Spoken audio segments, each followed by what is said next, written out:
कुमार विश्वास जी, एक सवाल खड़ा ये होता है जो कई बार आम आदमी पार्टी के कार्यकर्ता अक्सर ये आरोप लगाते हैं कि अगर आपको राज्यसभा सदस्यता मिल जाती तो शायद आप पार्टी नहीं छोड़ते। नहीं, दो अलग अलग बातें हैं। कुछ लोग कहते हैं ये इसलिए बोल रहे हैं कि राज्यसभा नहीं मिली। मैं दुलता कहता हूं, मैं बोल रहा था इसलिए राज्यसभा नहीं मिली। मुझसे टीवी चैनल पर मुंह मत खुलवाइए। इस देश के पहले 5 बड़े चैनलों में वो पत्रकार आज भी नौकरी करते हैं जिन्होंने सेना से सबूत मांगने वाले वीडियो को पहले बैठ के वहां देखा था। टेलीप्रॉम्प्टर पे पढ़े जाने वाली उस ड्राफ्टिंग में फेरबदल की थी उन पत्रकारों ने। हाँ अरविंद जी, ठीक रहेगा, हाँ ये आप सही कह रहे हैं। मैं चुप हूं तो इसका मतलब आप ये मत समझिए कि मैंने लड़ना छोड़ दिया है। हथियार मैंने टांगे हैं, शमी के वृक्ष पे चलाना नहीं भूला हूं अभी। लेकिन तो क्या एक चीज इसमें नहीं, मैं आपको बताऊं तो मेरा कहने का तात्पर्य है कि मैं तब भी बोल रहा था कि सेना के शौर्य के सबूत मत मांगो। युद्ध के लिए जाते हुए सिपाही के लिए वो रात सुहाग रात होती है और सुहाग रात के सबूत नहीं मांगे जाते हैं। 9 महीने बाद पूरे गांव को पता चलती है कि मन गई थी, पूरी सबको पता चली कि मनी उसके बाद जो हुआ। तो मैं तब भी कह रहा था कि सब बातें मत करो। देश के सर्वोच्च पद पर बैठा हुआ आदमी जो इतने बड़े बहुमत से चुना गया है, उसके निजी जीवन पर घटिया टिप्पणी मत करो। हमसे तो मोबाइल छीनने जाते थे कि तूने क्यों नहीं रिट्वीट करा है, सब कर रहे हैं। मैंने कहा मैं नहीं करूंगा, तेरे बारे में भी नहीं करूंगा, किसी और के बारे में भी नहीं करूंगा। मैं नैतिक जीवन में, राजनीतिक आदर्शों में जिस नेता से सब ज्यादा प्रभावित था बचपन में, किशोरावस्था में जिनको सबसे पास से देखा था, उनके जीवन से मेरी भाषा प्रभावित है, जिसका नाम है अटल बिहारी वाजपेयी। मैं कोई ऐसी बात ना तब कहना चाहता था ना अब कहना चाहता, और मुझे अपने जीवन की गति पता नहीं है। कल को अगर मैंने राजनीति में पुनर्प्रवेश किया तब भी मैं ऐसा ही रहूंगा। एक बड़ी ही अलग चीज है कुमार विश्वास जी, और बड़ा इंटरेस्टिंग होगा ये देखना।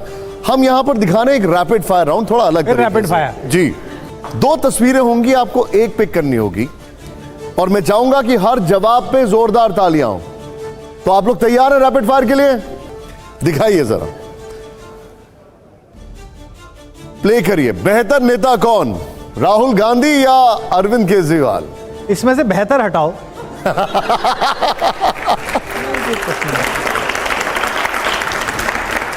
अब बेहतर विचारक कौन, दिखाइए जरा। महात्मा गांधी जी या डॉक्टर हेडगेवार जी? दोनों का विचार बेहतर है, मैं दोनों से सहमत हूं, उनसे भी सहमत हूं, इनसे भी सहमत हूं। और एक ध्यान से देखो तो दोनों भी एक दूसरे से सहमत हैं। और वो प्रश्न क्या है पता है, किस शब्द पर सहमत हैं? वो है राष्ट्र। बापू के लिए भी और डॉक्टर साहब के लिए। अगला सवाल जो है उसका जवाब वैसे आप दे चुके, लेकिन फिर भी प्ले ऑन करिए जरा इसको। यहां पर अगला सवाल कुमार विश्वास जी के लिए, पहले क्या, गीता या संविधान? संविधान। संविधान, तालियां हो जोरदार। अब 3 तस्वीरें आएंगी, दिखाइए जरा, प्ले ऑन करिए। बेहतर मुख्यमंत्री कौन, योगी आदित्यनाथ जी, अशोक गहलोत जी या भगवंत मान जी? तीनों बहुत अच्छे हैं। भगवंत तो मेरा छोटा भाई है, वो तो बहुत बढ़िया है। एक बताइए आप। देखिए, भगवंत को मैं पार्टी ज्वाइन कराई मैंने, और बहुत ही बेहतर इंसान है, अच्छे मनुष्य हैं भगवंत। अशोक गहलोत जी की तारीफ इसलिए है कि भारतीय राजनीति में इतना विनम्र नेता नहीं देखा गया जितने अशोक गहलोत हैं। 3 बार मुख्यमंत्री बनने के बाद भी अद्भुत विनम्रता है। और योगी आदित्यनाथ एक बड़ा बिखरा हुआ अराजक अनुशासनहीन कुनबा, उसके ऊपर डंडा लेके जो आदमी खड़ा होना चाहिए उसमें ठीक आदमी है। तो तीनों अच्छे हैं, मैं तीनों मुझे पसंद है। ठीक है, अब आइए जरा अगला सवाल, प्ले ऑन करिए। तालियां वैसे नहीं हो रही, मैं देख रहा हूं। बड़ा धरती पुत्र कौन, वाजपेयी जी, मुलायम सिंह यादव जी, इंदिरा गांधी जी या प्रधानमंत्री मोदी जी? ये रैपिड फायर ही बेकार है। निश्चित रूप से जो भारत का बड़ा विचार है, भारत जिसे कहते हैं, उस विचार में तो आपने क्रम पहले नंबर पे ठीक रखा है। ठीक, आदरणीय अटल जी बड़ा भारत का विचार है। क्रमवार मुझे बता दीजिए। देखिए, अटल जी तो लीग से अलग काम है, एक समावेशी राजनीति जो राहुल जी बोल रहे हैं उसका बड़ा प्रतीक शास्त्र है। नेताजी इसलिए क्योंकि जमीन की पकड़ के नेता नहीं है, एजेंसी के बनाए हुए नेता हैं कि ये ट्वीट हैशटैग चला दो, ऐसा कर दो, फोटो आप ले लो, इसका ये है। और भारत जब भारत बन रहा था, पहली बार अपने कदमों पे खड़ा होना चाहता था, ऐसे समय जिस दृढ़ता की आवश्यकता थी वो श्रीमती इंदिरा गांधी में थी।